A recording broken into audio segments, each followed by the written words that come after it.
Very good morning students.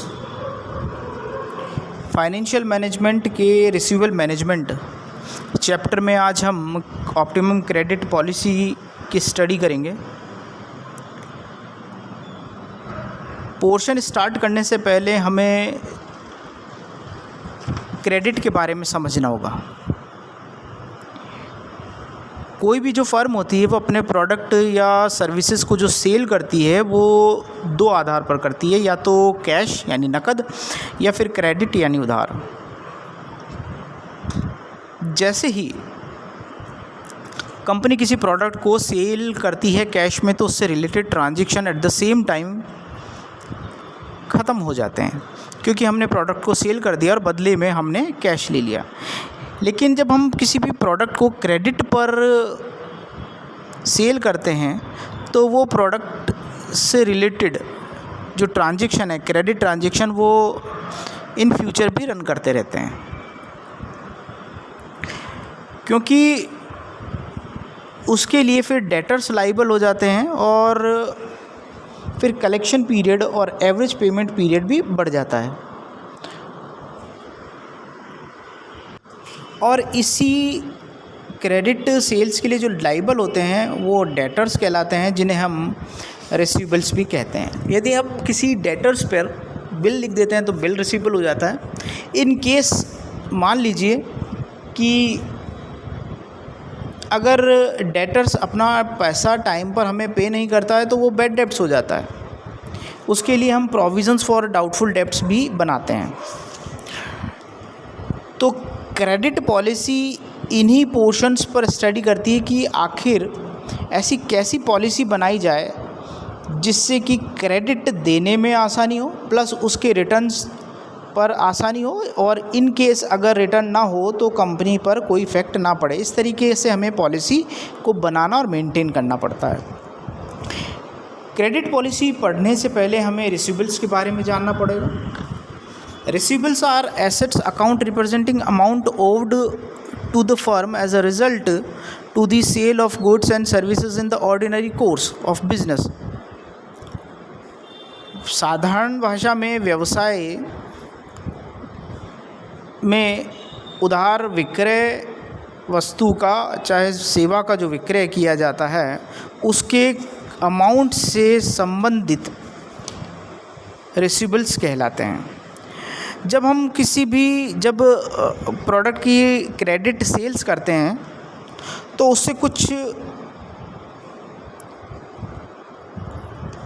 Characteristics जन्मते हैं, कुछ problems भी हमारे सामने आती है। जैसे सबसे मेन तो होता है रिस्क। जैसे ही रिसीवेबल्स जनरेट होगा तो रिस्क आ जाएगी, वही देगा या नहीं देगा अमाउंट टाइम पर। Based on present economic value, जो हमारा गुड्स एंड सर्विस होता है वो इकोनॉमिक वैल्यू यानी प्रेजेंट इकोनॉमिक वैल्यू पर रन करता है। फ्यूचर ओरिएंटेड होता है, क्योंकि जैसे ही आपने अपने प्रोडक्ट को सेल किया है तो जो रिसीवेबल्स होगा, डेटर्स होगा, वो फ्यूचर में ही उसका पेमेंट करेगा, तो ये फ्यूचर ओरिएंटेड हो जाता है। नेक्स्ट इसका होता है करंट एसेट्स। जब हम क्रेडिट सेल्स करते हैं तो जैसे ही डेटर्स लाइबल हो जाते हैं तो वो क्रेडिट मतलब करंट एसेट्स का पार्ट हो जाता है। और करंट एसेट्स को हम समझते हैं which are easy convertible into cash, तो ये करंट एसेट्स का भी पार्ट हो जाता है। अब बात करते हैं कि आखिर हम अपने प्रोडक्ट या सर्विस को क्रेडिट पर क्यों दे रहे हैं, हम क्यों रिसीवेबल्स को जनरेट कर रहे हैं, उसका ऑब्जेक्टिव क्या है, यानी डेटर्स को बनाया क्यों जा रहा है, उसके ऑब्जेक्टिव्स क्या है। देखिए आज के टाइम में जो कंपटीशन है वो परफेक्ट कंपटीशन है और आपको मार्केट में रुकना है, तो आपको रिसीवेबल्स यानी डेटर्स यानी क्रेडिट सिस्टम पर अप्लाई करना ज़रूरी हो गया है।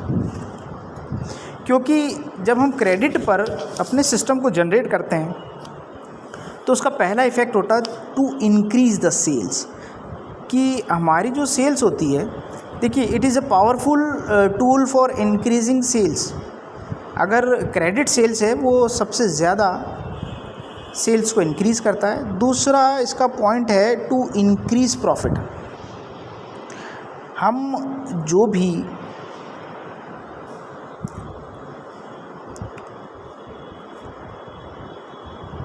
बिज़नेस कर रहे हैं, अगर उससे सेल्स जनरेट होगी तो हमारा प्रॉफिट भी जनरेट होगा। और तीसरा जो मेन है वो है टू फेस कंपटीशन। देखिए आजकल जो टाइम चल रहा है वो परफेक्ट कंपटीशन है, कॉम्पिटिटिव मार्केट हो चुका है, कॉम्पिटिटिव इकोनॉमिक सिस्टम हो चुका है। तो हमें अपने बिज़नेस में सरवाइव करने के लिए मार्केट में स्टे रहना बहुत ज़रूरी है, और स्टे रहने के लिए हमें अपने प्रोडक्ट को सेल्स भी करना होगा। कैश सेल्स करने में काफ़ी इतने बड़े अमाउंट में हो सकता है सामने परेशानी आए, तो हमें क्रेडिट पर अपने बिज़नेस को डील करना पड़ जाता है, और जिससे हम अपने मार्केट की जो कंपटीशन है उसको आसानी से फेस कर लेते हैं। ये बात एक अलग है कि रिसीवेबल्स होने से कलेक्शन कॉस्ट बढ़ जाती है, कैपिटल कॉस्ट बढ़ जाती है, डिफ़ॉल्ट कॉस्ट बढ़ जाती है, एडमिनिस्ट्रेटिव कॉस्ट बढ़ जाती है, इवन रिसीवेबल जनरेट होने से रिस्क बढ़ जाती है, एवरेज कलेक्शन पीरियड भी बढ़ जाता है, करंट एसेट्स बढ़ जाती है, जो कि और हमारे पास कैश से रिलेटेड काफ़ी समस्याएं आ जाती हैं। लेकिन मार्केट में रुके रहना है, प्रॉफिट जनरेट करना है, अपनी सेल्स को बढ़ाना है, तो हमें क्रेडिट पॉलिसी की तरफ जाना ही पड़ेगा, यानी क्रेडिट सिस्टम को अप्लाई करना पड़ेगा। क्रेडिट सिस्टम का जो मेन आपका प्रॉफिट होता है वो होता है कि सेल्स ज़्यादा जनरेट हो जाती है और प्रॉफिट भी ज़्यादा जनरेट हो जाता है। लेकिन जब हम क्रेडिट पॉलिसी बना रहे हैं तो क्रेडिट पॉलिसी जो होती है वो credit period, size of cash discount, discounting facility आदि को भी इफ़ेक्ट करती है।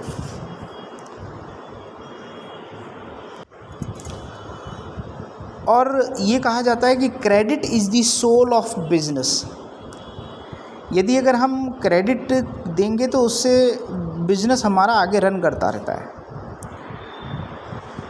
तो रिसीवेबल मैनेजमेंट में यही देखा जाता है कि हम किस तरीके से क्रेडिट अलाउड करते हैं और साथ के साथ कैसे अपने बिजनेस को मैनेज करते हैं।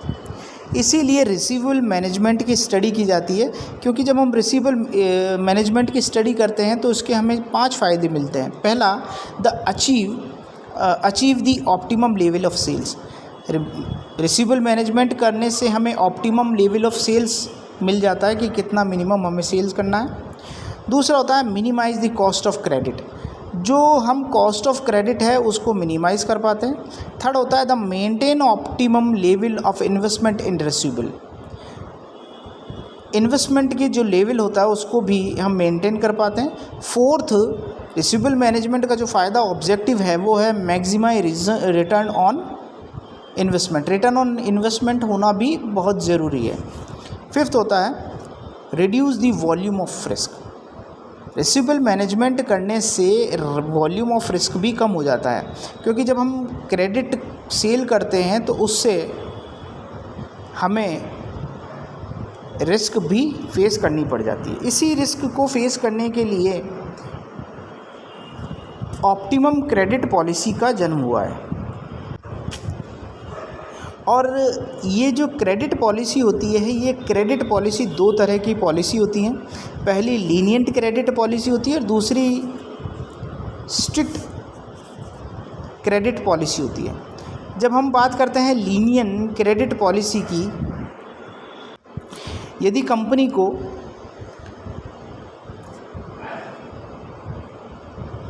हायर प्रॉफिट अर्न करना है और ग्रेटर सेल्स अचीव करना है तो लीनिएंट क्रेडिट पॉलिसी यानी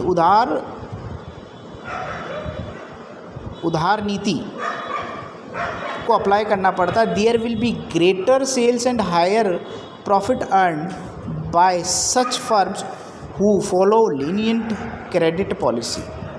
यदि अगर हमें सेल्स और प्रॉफिट को जनरेट करना है तो लीनिएंट क्रेडिट पॉलिसी को अप्लाई करना पड़ता है। दूसरी पॉलिसी होती है strict credit policy. Strict credit policy में एक्चुअल होता ही है कि कंपनी जब अच्छी कंडीशन में होती है तो वो अपने सेलेक्टेड ग्राहकों को ही क्रेडिट सेल्स करती है। इससे पॉलिसी की कॉस्ट, बैड डेब्ट्स ये सब मिनिमम हो जाते हैं और कोई ज़्यादा सीरियस प्रॉब्लम लिक्विडिटी की नहीं आती है। जबकि लीनियंट में हमें कस्टमर्स को क्रेडिट पॉलिसी देनी पड़ती है, जिसकी वजह से बैड डेब्ट्स बढ़ने की संभावना भी होती है और लिक्विडिटी की प्रॉब्लम भी आती है। लेकिन वहाँ लीनियंट पॉलिसी में फ़ायदा ये होता है कि ज़्यादा क्रेडिट देने की वजह से हमें ज़्यादा प्रॉफिट और ज़्यादा सेल्स होती है और मार्केट में रुकना आसान हो जाता है। जबकि स्ट्रेंथ पॉलिसी या स्ट्रिक्ट पॉलिसी के अंदर सेल्स हमारी कम हो जाती है, प्रॉफिट भी कम हो जाता है, लेकिन बैड डेब्ट्स भी कम हो जाएंगे और हमारी लिक्विडिटी पोजीशन साउंड रहेगी। तो लीनियंट पॉलिसी सेल्स और प्रॉफिट के हिसाब से अच्छी है, जबकि स्ट्रिक्ट पॉलिसी बैड डेब्ट्स और कैश के हिसाब से अच्छी पॉलिसी है। लेकिन इन दोनों के बीच में हमें कौन सा पॉलिसी को ऑप्ट करना चाहिए, यही हमें ऑप्टिमम क्रेडिट पॉलिसी बताती है। देखिए, जहाँ तक ये बात है कि हम समझ चुके हैं, from the aforesaid description it is clear that the firm makes its credit policy more and more liberal, its liquidity decreases whereas profitability increases। तो हम ये जान चुके हैं कि अगर हम लिबरल पॉलिसी अपनाते हैं तो लिक्विडिटी हमारी कम हो जाती है, यानी कैश की संभावना कम हो जाती है, लेकिन प्रॉफिटेबिलिटी बढ़ जाती है। और on the other hand, if the firm makes the credit policy more and more strict, their liquidity may increase but the profitability will definitely go down। तो अगर हम स्ट्रिक्ट पॉलिसी अपनाएंगे तो लिक्विडिटी बढ़ जाएगी लेकिन हमारी प्रॉफिटेबिलिटी कम हो जाएगी। तो हमें इसलिए a firm should try to frame its credit policy in such a way that to attain the best possible combination of profitability and liquidity। तो हमें इसी प्रॉफिटेबिलिटी और लिक्विडिटी को बनाए रखते हुए ऑप्टिमम क्रेडिट पॉलिसी को चुनना पड़ता है। ऐसी क्रेडिट पॉलिसी जिसमें बैड डेब्ट्स की संभावनाएं कम हो, सेल्स भी बढ़े, प्रॉफिट भी बढ़े, साथ ही साथ बैड डेब्ट्स और कैश की प्रॉब्लम ना हो। तो ऐसी पॉलिसी को अपनाना ऑप्टिमम क्रेडिट पॉलिसी कहलाता है, जिससे हम प्रॉफिट और लिक्विडिटी दोनों को मैक्सिमम कर सकें। Therefore the optimum credit policy at the point where the liquidity curve and profitability curve crosses each other. Optimum credit policy वो पॉलिसी होती है वहाँ चुनी जाएगी जहाँ पर प्रॉफिटेबिलिटी और लिक्विडिटी एक दूसरे को काटती हैं। इसे इस डायग्राम के माध्यम से समझा जा सकता है। आप इस डायग्राम में देखिए कि एक साइड लिखा है कॉस्ट एंड बेनिफिट्स, दूसरी तरफ लिखा है टाइट क्रेडिट पॉलिसी और दूसरी तरफ लूज, यानी ये देखिए एक तरफ लिखा हुआ है टाइट क्रेडिट पॉलिसी और लूज क्रेडिट पॉलिसी। यहाँ इस साइड इस पॉइंट, ये जो पॉइंट दिया हुआ है, इस पॉइंट से इस साइड टाइट क्रेडिट पॉलिसी है, जिसको हम स्ट्रिक्ट क्रेडिट पॉलिसी कहेंगे। और इसी पोर्शन के ये वाला जो पोर्शन है ये आपका लीनियंट क्रेडिट पॉलिसी है। जब आप इस पोर्शन में रहते हैं, यानी इस साइड के इस पोर्शन में रहते हैं जिसे हम, तो आप देखिए यहाँ पर लिक्विडिटी ये कम हो रही है, कम होती जा रही है, और यहाँ पर देखिए ये प्रॉफिटेबिलिटी भी कम होती जा रही है। लेकिन जैसे जैसे आप इस पोर्शन से आगे बढ़ते हैं तो लिक्विडिटी तो कम हो ही रही है, लेकिन आपकी प्रॉफिटेबिलिटी भी बढ़ रही है। तो ये जो पोर्शन बीच में दिया है ये ऑप्टिमम वाला पोर्शन है, जहाँ पर लिक्विडिटी और प्रॉफिटेबिलिटी एक दूसरे को एक ऐसे पॉइंट पर काट रही है जहां पर कंपनी अपनी ऑप्टिमम क्रेडिट पॉलिसी को निर्धारित कर सकती है, क्योंकि इसके आगे जैसी बढ़ेगी और लीनियंट होगी तो लिक्विडिटी कम हो जाएगी लेकिन प्रॉफिटेबिलिटी बढ़ जाएगी। लेकिन अगर हम बात करें इससे पहले के पोर्शन में तो प्रॉफिटेबिलिटी कम हो जाएगी, धीरे धीरे बढ़ रही है, लेकिन लिक्विडिटी हमारी बहुत ज़्यादा कम हो जाएगी। तो हमें ऑप्टिमम क्रेडिट पॉलिसी को अपनाना चाहिए जहाँ पर प्रॉफिटेबिलिटी कर्व और लिक्विडिटी कर्व एक दूसरे को काटते हों। क्रेडिट पॉलिसी में 3 पॉइंट्स इंक्लूड होते हैं। एक तो क्रेडिट स्टैंडर्ड होता है, दूसरा क्रेडिट टर्म होता है और तीसरी कलेक्शन पॉलिसी होती है। क्रेडिट स्टैंडर्ड जो होता है वो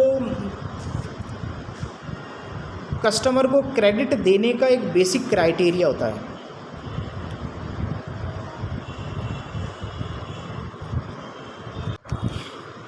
कि कस्टमर को कितने तक की और उधार दी जा सकती है।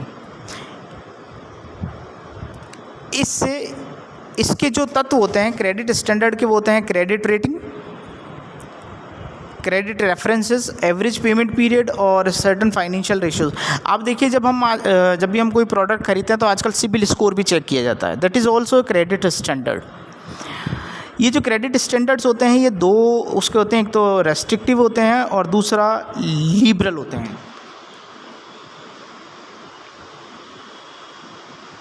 और ये जो क्रेडिट स्टैंडर्ड्स होते हैं ये collection of cost, average collection period, level of bad debts, level of assets इनको इफ़ेक्ट करते हैं। साथ ही साथ ये willingness to customer pay, the ability to the customer pay, financial position of the customer, the prevailing economic conditions, इस सब को से इफ़ेक्टेड होते हैं। जैसा आप क्रेडिट स्कोर करते हैं ये उसी से रिलेटेड है, आप इसको आसानी से समझ सकते हैं। दूसरा होता है credit terms. Credit terms refer to the set of stipulation और condition under which the credit is extend to the customer. यानी ये वो कंडीशन होती है जिसमें किसी भी ग्राहक को उधार देने की सीमाओं को बढ़ाया जाता है। इसके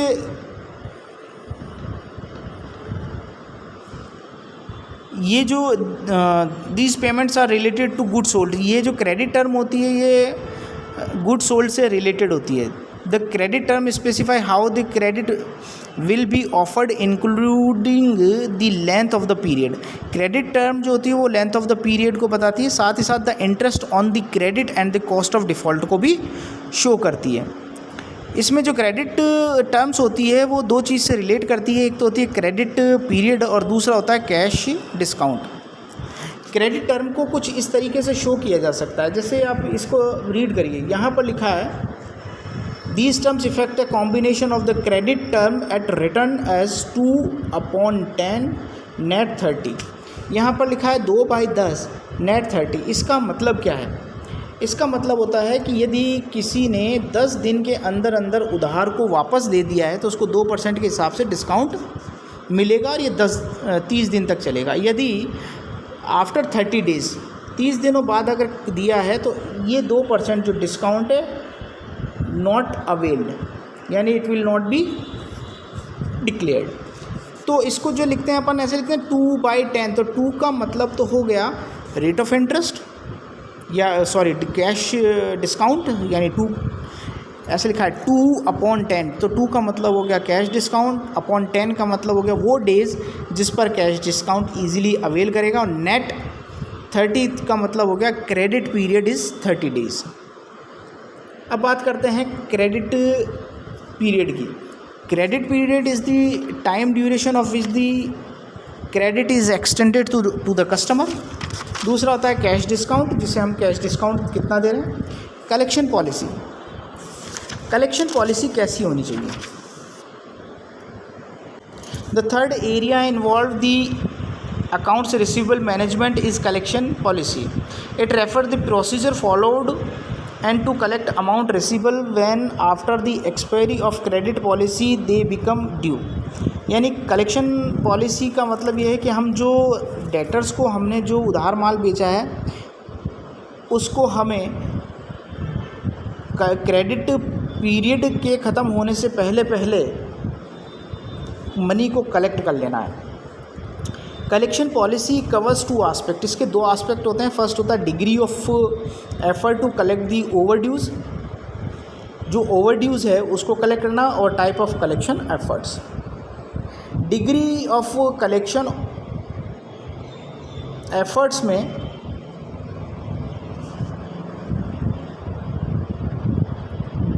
कलेक्शन एफर्ट्स में जब हम कलेक्शन एफर्ट्स करते हैं या तो वो स्ट्रिक्ट होते हैं यानी टाइट होते हैं या लीनियंट होते हैं। अब बात करते हैं हम टाइप ऑफ कलेक्शन एफर्ट्स की, कि अगर हमें डेटर से अमाउंट कलेक्ट करना है तो उसके कुछ टाइप्स हैं, वो यहाँ पर लिखे हुए हैं कि वो उसका प्रोसीजर क्या होगा। सबसे पहला स्टेप ये होगा कि आपको सबसे पहले डेटर्स के ऊपर एक लेटर लिखना है, उसको रिमाइंडर देना है, और उसका एक्सपेंडिएट पेमेंट कितना है वो उसमें शो होना चाहिए। दूसरा, यदि इसके बाद भी डेटर्स अपना पेमेंट ना ही करते हैं तो उस कंडीशन में telephone call for personal contact, हमें टेलीफोन कॉल्स करना चाहिए पर्सनल कांटेक्ट्स के लिए। इसके बाद थर्ड है पर्सनल विज़िट, हमें पर्सनल विज़िट करनी चाहिए डेटर्स के पास पेमेंट को कलेक्ट करने के लिए। अगर ये भी नहीं होता है तो हमें इसके बाद कलेक्शन एजेंसीज़ का सहारा लेना चाहिए, और कलेक्शन एजेंसीज़ को कमीशन बेसिस पे कलेक्शन करवाना चाहिए। और अगर ये सब चारों के चारों पॉइंट हमारे पूरे नहीं होते हैं तो हमें फिर लीगल एक्शन की तरफ आगे बढ़ना चाहिए। इस तरीके से ये कलेक्शन पेमेंट पीरियड हमारा है। तो क्रेडिट पॉलिसी को अप्लाई करते वक्त हमें ऑप्टिमम क्रेडिट पॉलिसी वहाँ होगी जहाँ पर प्रॉफिटेबल और लिक्विडिटी एक दूसरे को काटते हुए हों। क्लियर है? Thank you for today.